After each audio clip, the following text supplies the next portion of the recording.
আসসালামু আলাইকুম।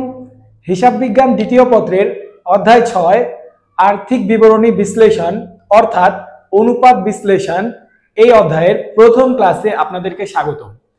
এই অধ্যায় নিয়ে যদি বলতে হয়, এই অধ্যায়ের সবকিছুই হচ্ছে সূত্রের খেলা। আপনার যত বেশি এই অধ্যায়ের সূত্রগুলো মনে থাকবে, আপনি তত ভালো অঙ্ক করে দিয়ে আসতে পারবেন পরীক্ষায়।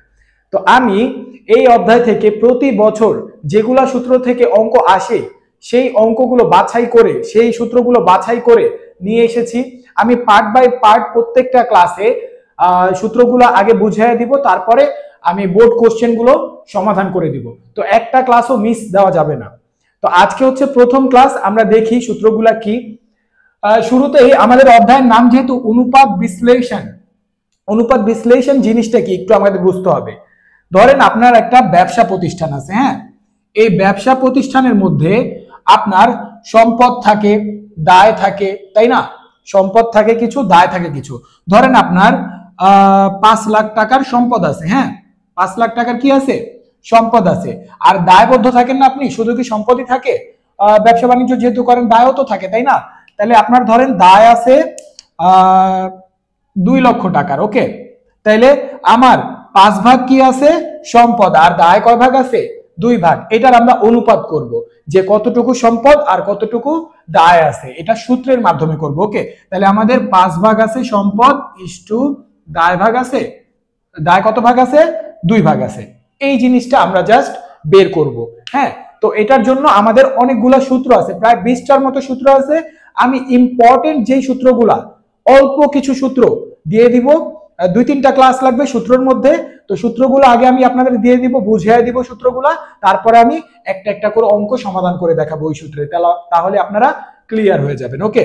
তো আমরা আসি আগে যেগুলা জিনিস আমাদের লাগবেই। আমি যা যা বুঝাবো আপনারা খুব সুন্দর করে এগুলা খাতায় নোট করে রাখবেন, কারণ এগুলা খুবই ইম্পর্টেন্ট, এগুলাই পরীক্ষায় আসবে, ওকে। শুরুতেই আমাদের এই অধ্যায়ের এই 3টা সূত্র জানতে হবে। এখন 3টা সূত্র জানার জন্য 3টা সূত্রে এই 2টা জিনিস ইনক্লুডেড আছে। তো ইনক্লুডেড যেহেতু আছে, আপনার এই 2টা জিনিস আগে বুঝতে হবে। দেখেন, আমাদের এই অধ্যায় করার জন্য কিছু চলতি সম্পদ লাগবে, ওকে। চলতি সম্পদগুলা কি কি এটা জানতে হবে। তাহলে চলতি সম্পদগুলা আপনারা লেখা ফেলেন একটু। দেখেন, হাতে নগদ, ব্যাংক জমা, প্রাপ্য হিসাব, প্রাপ্য বিল অথবা নোট। বিলের ইংলিশ কি? নোট। এটা এখন প্রাপ্য হিসাব জিনিসটা কি? হাতে নগদ তো আমার টাকা, ব্যাংকেও টাকা জমা থাকলে ওইটাও টাকা, এগুলা কি আমার সম্পদ? কি সম্পদ? চলতি সম্পদ। চলতি সম্পদ জিনিসটা কি একটু বুঝাই। চলতি সম্পদ হচ্ছে আমার যেই সম্পদটা 1 বছরের মধ্যে নগদ টাকা কনভার্ট করা যায়, ওকে। যেই সম্পদটা ধরেন আপনি কারো থেকে টাকা পান, ঠিক আছে, সেটাকে 1 বছরের মধ্যে দিয়ে দিব, ওইটাই আপনার চলতি সম্পদ। 1 বছরের ঊর্ধ্বে হলে সেটাকে দীর্ঘমেয়াদী বলা হয়, এটা স্থায়ী সম্পদ হয়, ওকে। তাহলে আমাদের চলতি সম্পদ কি? 1 বছরের মধ্যে যে সম্পদগুলো থাকে, ওকে। তাহলে আমরা কি পাইছি? হাতে নগদ, ব্যাংক জমা, প্রাপ্য হিসাব, প্রাপ্য বিল। এখন প্রাপ্য হিসাব জিনিসটা কি? প্রাপ্য হিসাব হচ্ছে দেনাদার। আমরা 9-10-এ পড়ছি না দেনাদার? যারা কমার্সের আছেন তারা জানেন দেনাদারের আরেক নাম কি? প্রাপ্য হিসাব। এখানে দেনাদারও লেখা ফেলতে পারেন, ওকে। আচ্ছা, এইখানে থাকতে পারে প্রাপ্য বিল, নোট, এই জিনিসগুলো। তারপর কি? সমাপনী মজুদ পণ্য। সমাপনী মজুদ পণ্য একটা কি? আমার লাস্টে যে পণ্যটা আমার হাতে থেকে যায়, ওকে, 31 তারিখে, সেটাকে বলা হয় সমাপনী মজুদ পণ্য। আর সেটাও আমার কি? চলতি সম্পদ। বকেয়া আয় আর অগ্রিম ব্যয়, এই যে 2টা জিনিস একটু আমাদের বুঝতে হবে। দেখেন, আমি ধরেন আয় করছি কি? পড়াই, আমি স্টুডেন্ট পড়াই। তাহলে আমি যে স্টুডেন্ট পড়াই তার থেকে আমি 2 মাসের বেতন পাই, সে আমাকে দেয় না, বকেয়া রাখছে। তাহলে ভবিষ্যতে কি পাবো না? তাহলে ওটা আমার জন্য কি একটা সম্পদ না? তাহলে আয় যদি বকেয়া থাকে সেটা একটা কি? সম্পদ। কি সম্পদ? চলতি সম্পদ, কারণ 1 বছরের মধ্যেই সেটা পাওয়া যাবে, ওকে। আচ্ছা, আর অগ্রিম ব্যয়, অগ্রিম ব্যয় জিনিসটা কি? ধরেন আমি প্রতি মাসে মাসে বেতন দেই, কোনো এক জায়গায় পড়তে যাই, ওকে। তাহলে বেতন দেই না প্রতি মাসে? এই বেতনটা আমি 3 মাস যাবত, 3 মাসের একবার দিয়ে দিছি। প্রতি মাসে বেতন দেই আমি ধরেন 1000 টাকা করে, তাহলে 3 মাসের বেতন একবারে দিয়ে আমি পড়া শুরু করছি। তাহলে আমার 2 মাসের অগ্রিম দেওয়া আছে না? এটাও কি আমার জন্য একটা সম্পদ, কারণ আমার তার কাছে কি অগ্রিম টাকা জমা দেওয়া আছে। তাহলে বকেয়া আয় আর অগ্রিম ব্যয় এটা কি? চলতি সম্পদ। এগুলা নোট করে ফেলবেন। তারপর দেখেন, চলতি দায়গুলা কি কি? ব্যাংক জমাতিরিক্ত। ব্যাংক জমাতিরিক্ত জিনিসটা কি? ধরেন আপনার ব্যাংকে জমা আছে 15,000 টাকা, কিন্তু আপনি উঠায় নিয়ে আসছেন 30,000 টাকা। তাহলে কত বেশি উঠায় নিয়ে আসছেন? অবশ্যই 15,000 টাকা বেশি উঠায় নিয়ে আসছেন। এই 15,000 টাকা আপনি দায়বদ্ধ ব্যাংকের নিকট, কারণ আপনার সম্পদ ছিল 15,000, আপনি উঠায় আনছেন 30,000, তাহলে 15,000 বেশি উঠায় আনছেন, তাহলে ব্যাংক আপনার থেকে পায় কত? 15,000 বেশি পায়, মানে 15,000 টাকা বেশি পায়। তাহলে এটার জন্য কি আপনি দায়বদ্ধ, এটার নাম হচ্ছে ব্যাংক জমাতিরিক্ত, মানে জমার থেকে অতিরিক্ত যখন উত্তোলন করা হয় তখন তাকে বলা হয় জমাতিরিক্ত। তাহলে ব্যাংক জমাতিরিক্ত কি দায়? চলতি দায়। এবার আসি, প্রদেয় হিসাব বা প্রদেয় বিল থাকতে পারে অথবা প্রদেয় নোট থাকতে পারে, তিনটার যে কোনো একটা জিনিস থাকবে বা দুইটা জিনিসও থাকতে পারে, ওকে, একাধিক নামে থাকবে। তাহলে আমরা একটু যদি বোঝার চেষ্টা করি প্রদেয় জিনিসটা কি। প্রদেয় মানে হচ্ছে পাওনাদার। প্রদেয় মানে কি? পাওনাদার। আমরা জানি প্রাপ্য মানে কে? প্রাপ্য মানে দেনাদার, ওকে, এটা মনে রাখবেন, প্রাপ্য মানে দেনাদার, আর প্রদেয় মানে কে? প্রদেয় মানে পাওনাদার। এই কথাগুলো ভোলা যাবে না, হ্যাঁ। যারা সায়েন্স অথবা আর্টসের থেকে আসবেন তাদের জন্য এটা একটু ইম্পর্টেন্ট। তাহলে প্রাপ্য হিসাবের আরেক নাম কি? দেনাদার। আর প্রদেয় হিসাবের আরেক নাম কি? পাওনাদার। তাহলে একটু দেখি আমরা, অগ্রিম আয় এটাও একটা চলতি দায়। কেমন? আমি ধরেন প্রতি মাসে মাসে আয় করি, কি করি? পড়াই। এখন পড়ায় যে আমি আয় করি 3 মাসের বেতন, ধরেন আমার প্রয়োজন একটু মানে অন্য জায়গায় খরচ করব বা ইম্পর্টেন্ট আমার জন্য টাকাটা, এখন আমি স্টুডেন্টকে বললাম তুমি আমারে 3 মাসের বেতন অগ্রিম দিয়ে দাও, ঠিক আছে? তাহলে আমি আয়টা কি অগ্রিম নিয়ে নিছি, তাহলে আমি কি ওর নিকট দায়বদ্ধ না? এখন এটাকে বলা হয় চলতি দায়। কি দায়? চলতি দায়। তাহলে অগ্রিম আয় করলে সেটা কি? চলতি দায়। আর বকেয়া ব্যয়ও চলতি দায়, ওকে। তাহলে বকেয়া ব্যয়টা একটু আমরা বুঝি। ধরেন আপনি প্রতি মাসে ওই যে পড়েন কোনো এক জায়গায়, ওকে, তাহলে প্রতি মাসে মাসে বেতন দেওয়া লাগে। এখন 3-4 মাসের বেতন আপনি বকেয়া রাখছেন, মানে দেন না, তাহলে আপনি কি দায়বদ্ধ না? সেই লোকটা আপনার কাছে পায় না, তাহলে এটাও একটা কি?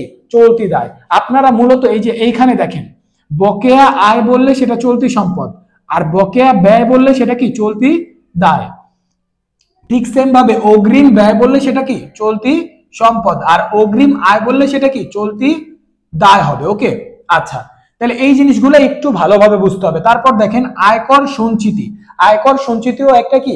চলতি দায় হিসাবে ধরা হয়। ধরেন আপনার ব্যবসায় কি আয়কর দিতে হয় না?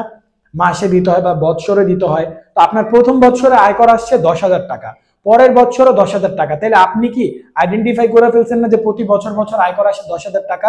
এখন ওই 10,000 টাকা যে আয়কর দিবেন এটার জন্য আপনি একটা সঞ্চিতি তহবিল গঠন করলেন, ওইখানে প্রতি মাসে মাসে টাকা জমা রাখতে হয় আপনার, তাহলে আপনি কি দায়বদ্ধ না? এইভাবে এটাকে একটা চলতি দায় হিসাবে ধরা হয়, ওকে, মানে প্রতি মাসে মাসেই টাকা জমা দিতে হয়। তাহলে এই আয়কর সঞ্চিত একটা কি? চলতি দায়। তারপর কি? অদাবিকৃত লভ্যাংশ বা দাবিহীন লভ্যাংশ। আমাদের যৌথ মূলধনী কোম্পানির মধ্যে কিছু শেয়ার হোল্ডাররা থাকে যাদেরকে বছরে একবার মানে লভ্যাংশ দেওয়া হয়, ঠিক আছে? ওই লভ্যাংশটা যখন তারা দাবি করে তখনই দেওয়া হয়। তো তারা দেখা যায় কি কোনো বছর দাবি করে না, তো কোম্পানিও দেয় না, কিন্তু বছর শেষে কোম্পানির মাথায় একটা জিনিস থাকে যে না আমার ওরা যদি দাবি করে সেটা দিতে হবে, তাহলে কোম্পানি যেহেতু দেয় না এটা কি দায়বদ্ধ না? তাহলে দাবিহীন লভ্যাংশ বা অদাবিকৃত লভ্যাংশ, যেটা এখনো করে নাই কিন্তু করতে পারে ভবিষ্যতে, তাহলে এটাও কি একটা কোম্পানির জন্য চলতি দায়। আপনারা এত কিছুর কোনো কারণ নাই, এই অধ্যায় মূল হইতেছে মুখস্থ আর সূত্র, ঠিক আছে? এখানে বুঝার কিচ্ছু নাই, খালি সূত্রগুলো আমি একটু বুঝাই দিব আপনাকে। আপনি আপনার কাজ হচ্ছে এই সূত্রগুলা খাতায় নোট করবেন, নোট করে একদম ঠাডা মুখস্থ করে ফেলবেন, একদম ঠাডা মুখস্থ করে ফেলবেন, তারপর দেখবেন অঙ্কগুলো কত ইজি হয়ে যায়। তাহলে আপনাকে আমি যদি জিজ্ঞেস করি চলতি সম্পদগুলা কি কি, আপনার কিন্তু বলতে হবে। চলতি দায়গুলা কি কি, আপনার কিন্তু বলতে হবে। এখন আপনি ভিডিওটা পজ করবেন, ভিডিওটা পজ করে আপনি এগুলা মুখস্থ করবেন, মুখস্থ করে আপনি একা একা বলবেন, তাহলে দেখবেন আপনার জন্য ইজি হয়ে যাবে। আপনি এটা নোট করে রেখে দিলেই পড়া আর হয় না, ঠিক আছে? তো আমি একটু বলি, দেখেন চলতি সম্পদগুলা কি কি। হাতে নগদ, ব্যাংক জমা, প্রাপ্য হিসাব, প্রাপ্য নোট, প্রাপ্য বিল, অগ্রিম ব্যয়, বকেয়া আয়, তারপর হচ্ছে সমাপনী মজুদ পণ্য, ঠিক আছে? এগুলা মোস্ট ভাইটাল আমি যেগুলা দিছি। আরো কিছু আছে দুই একটা জিনিস, ওটা আমরা অঙ্ক করার সময় দেখে নিব, কিন্তু এগুলা প্রতি বছরই আসে। তারপর চলতি দায়গুলা কি কি একটু বলি। তারপর চলতি দায়গুলো হচ্ছে ব্যাংক জমাতিরিক্ত, তারপর হচ্ছে প্রদেয় হিসাব, প্রদেয় নোট, প্রদেয় বিল, প্রদেয় মানে কি? পাওনাদার। তারপর হচ্ছে গিয়ে বকেয়া, বকেয়া ব্যয়, ঠিক আছে? তারপর অগ্রিম আয়, এগুলা জিনিস হইতেছে চলতি দায়। আয়কর সঞ্চিতি, দাবিহীন লভ্যাংশ বা অদাবিকৃত লভ্যাংশ, ঠিক আছে? তাহলে আমি কিভাবে পারলাম? কারণ আমি পড়তে পড়তে আমার এই জিনিসটা মাথায় সেট হয়ে গেছে। তো আপনিও পড়তে পড়তে আপনার হয়ে যাবে। অনেক পোলাপান বলে মুখস্থ হয় না, মুখস্থ কেন হবে না? অবশ্যই হবে। দেখেন ভালোভাবে একবারের জায়গায় 3 বার করবেন, অবশ্যই মুখস্থ হবে। এটা না জানা থাকলে কিন্তু ম্যাথ পারবো না। এবার আমাদের সূত্র হইতেছে, আমি এই ক্লাসে 3টা সূত্র বুঝাবো। 3টা সূত্র বোঝানোর পর আমি পরের ক্লাসে আর বাকি সূত্রগুলা দিয়ে দিব, তারপর আমরা অঙ্ক সমাধান করব। তো এই ক্লাসের এই সূত্রগুলা নোট করে ফেলতে হবে। আমি বুঝাই দিই। দেখেন প্রথমে আপনাকে ক মার্ক অথবা খ মার্ক দিবে যে চলতি অনুপাত বের করো। ঠিক আছে, কোম্পানির কি বের করো? চলতি অনুপাত। তো চলতি অনুপাতের সূত্রটা কি একটু আমরা দেখি। চলতি সম্পদ ভাগ চলতি দায়। তাহলে চলতি সম্পদের সাথে চলতি দায় ভাগ দিলে আমরা কি পাবো? চলতি অনুপাত পেয়ে যাব। তাহলে দেখেন তো এই যে চলতি সম্পদটা আমি কিভাবে বের করব? আমার এগুলা যদি মুখস্থ থাকে, অঙ্কে দেওয়া থাকবে সব, অঙ্কে একটা লিস্ট থাকবে, ওই লিস্টের থেকে আমি বের করব কোনগুলা চলতি সম্পদ কোনগুলা চলতি দায়। চলতি সম্পদগুলো যোগ করে উপরে লিখবো চলতি সম্পদ। ধরেন 5,000, 10,000, 15,000, 20,000 এভাবে 50,000 আসছে চলতি সম্পদ, তাহলে উপরে লিখবো 50,000 যোগ করে সবগুলা চলতি সম্পদ। তারপর চলতি দায়গুলাও আমি যোগ করে লিখবো কত আছে, তারপর একটার থেকে আরেকটা ভাগ দিলে যেটা আসবে সেটা অ্যান্সার। এটা কি একটু বুঝি। এটা হচ্ছে আদর্শ মান আমার। ওকে, মানে এটার একটা মান আছে, মানটা দিয়ে দিছে 2:1 হইতে হবে। 2:1 হইলে ভালো, এটার কম হইলে খারাপ।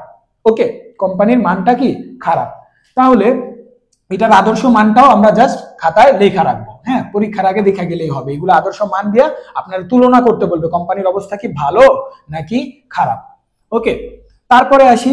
তারপরে আমরা দেখি সূত্র নাম্বার 2। সূত্র নাম্বার 2তে কি বলছে? কার্যকারী অথবা চলতি মূলধন অনুপাত। এই কার্যকারী মানেই চলতি মূলধন, আবার চলতি মূলধন মানেই কার্যকারী। ওকে, তাহলে কার্যকারী অনুপাতও বলতে পারে, আবার চলতি মূলধন অনুপাতও বলতে পারে। এটার সূত্র কি? কার্যকারী মূলধন ভাগ চলতি দায়।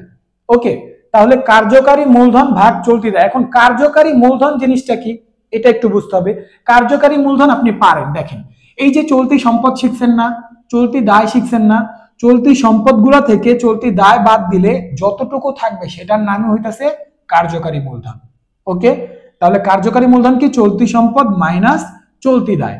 ওকে, তাহলে দেখেন তো আমাদের চলতি সম্পদ ধরেন 50,000 আসছে, তাহলে চলতি দায় আসছে 30,000, তাহলে 50 থেকে 30 বাদ দিলে কত থাকে? 20,000। ওই 20,000 নাম কি হবে? কার্যকারী মূলধন। আপনার কাজ হচ্ছে সূত্রগুলো নোট করে মুখস্থ করে ফেলা। আমি অঙ্ক বুঝাইলে তখন বুঝা যাবেন, মুখস্থ থাকলেই অঙ্ক বুঝা যাবেন। তারপরেরটা আসি, তাহলে এটার আদর্শ মান কত? 1:1। এটার 2:1, এটার 1:1।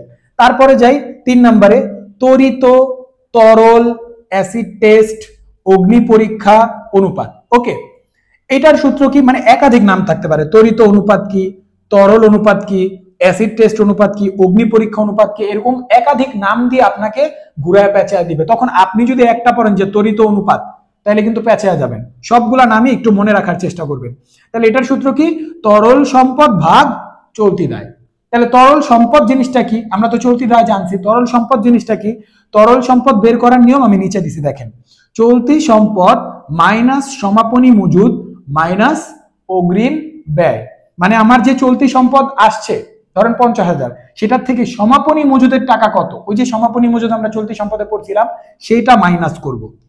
আর অগ্রিম যদি কোনো ব্যয় থাকে সেটাও মাইনাস করব। আর না থাকলে জিরো, নেওয়ার দরকার নেই। ওকে, যেটা থাকবে সেটা নিবেন, যেটা থাকবে না সেটা নিবেন না। এইখানের মধ্যে সব দিবে না, 2-3টা আইটেম দিবে আপনার সম্পদে। ওকে, তা আপনার কাজ সবগুলা মুখস্থ করে ফেলা। এবার আসি, তাহলে একটু সূত্রগুলা কি কঠিন লাগতেছে না একটু? হ্যাঁ বুঝলাম, তো সূত্রগুলা সবই বুঝলাম, কিন্তু কঠিন লাগতেছে। কঠিনের জন্য আমি আছি। দেখেন, চলতি অনুপাত বলুক, কার্যকারী অনুপাত, কার্যকারী মূলধন অনুপাত বলুক, তড়িৎ বা তরল বা অ্যাসিড টেস্ট অনুপাত বলুক, যেই অনুপাতই বলুক, দেখেন তো চলতি দায় মাইনাস হয়। কি মাইনাস হয়? সরি, ভাগ হয় চলতি দায়। চলতি দায় দ্বারা ভাগ হইছে, চলতি দায় দ্বারা ভাগ হইছে, চলতি দায় দ্বারা ভাগ হইছে, তাই না? সূত্রগুলা দেখেন মুখস্থ হয়ে গেছে আপনার। তাহলে যেই সূত্রই বলুক কি দ্বারা ভাগ হবে? চলতি দায় দ্বারা ভাগ হবে। আর তাহলে উপরে কে বসবে? যেই অনুপাতের কথা বলবে সেটা উপরে বসিয়ে দিবেন। তাহলে এখানে বলছে কি চলতি অনুপাত, তাহলে উপরে বসবে কি চলতি সম্পদ। এখানে বলছে কি কার্যকারী মূলধন অনুপাত, এখানে বসবে কি কার্যকারী মূলধন। এখানে বলছে কি তড়িৎ বা তরল অনুপাত, এখানে বসবে তরল সম্পদ। ঠিক আছে, তাহলে যেটা বলবে সেটা উপরে, আর ভাগ দিব কি দ্বারা? চলতি দায় দ্বারা। তাহলে আমি একটু, আপনি মুখস্থ করে ফেলেন, একটু ভিডিওটা পজ করে মুখস্থ করে ফেলেন, তারপর আমার সাথে সাথে বলেন। ঠিক আছে, তাহলে আমি একটু বলি। দেখেন, চলতি অনুপাতের সূত্র কি? চলতি সম্পদ ভাগ চলতি দায়। আচ্ছা, এটার আদর্শ মান কত? 2:1। তরল অনুপাতের সূত্র কি? নিচেরটা কিন্তু একবারে, হ্যাঁ। তরল অনুপাতের সূত্র হইতেছে তরল সম্পদ ভাগ চলতি দায়। এখন তরল সম্পদ কেমনে বের করে এটা যদি জিজ্ঞেস করো, ওই যে উপরের যেটা দিছি আমি, তাহলে তরল সম্পদ বের করার সিস্টেম হইতেছে চলতি সম্পদ মাইনাস সমাপনী মজুদ মাইনাস অগ্রিম ব্যয়। এবার যদি বলে কার্যকারী মূলধন অনুপাত কি, তাহলে কার্যকারী মূলধন অনুপাতের সূত্র কি? কার্যকারী মূলধন উপরে আর নিচে তো ভাগ দিতে হয় সবসময় চলতি দায় দ্বারা, ঠিক আছে। আর কার্যকারী মূলধন কেমনে বের করি? চলতি সম্পদ মাইনাস চলতি দায়। তাহলে এই জিনিসগুলো যদি জানা থাকে আপনার 6 মার্ক আপনি পাবেন। কয় মার্ক বলছি? 6 মার্ক। কারণ ক আর খ তে এগুলাই দেয় প্রতি বছর। এই 3টা সূত্র পড়লে আপনি ক খর জন্য হয়ে গেল আপনার। তাহলে একটা সৃজনশীলে থাকে কি ক খ গ, আপনার ক আর খ হয়ে যেতেছে। ওকে, তো এই জিনিসগুলো ভালোভাবে করে ফেলতে হবে। ওকে, আর অ্যাকাউন্টিং এ যদি আরো কোনো ধরনের সমস্যা থাকে কোনো চ্যাপ্টারে, আমাকে এই হোয়াটসঅ্যাপ নাম্বারে মেসেজ করবেন, মেসেজ করে বলবেন যে আমার এই অধ্যায়টার সমস্যা, আমি সমাধান করে দিব। ওকে, আমি আপনাকে যতটুকু পারি হেল্প করার চেষ্টা করব। আমার ইউটিউব চ্যানেল আপনারা সাবস্ক্রাইব করে রাখবেন অবশ্যই, যদি আপনাদের হেল্প হয়। ওকে, ঠিক আছে, থ্যাংক ইউ। নেক্সট ক্লাসে দেখা হচ্ছে। আসসালামু আলাইকুম।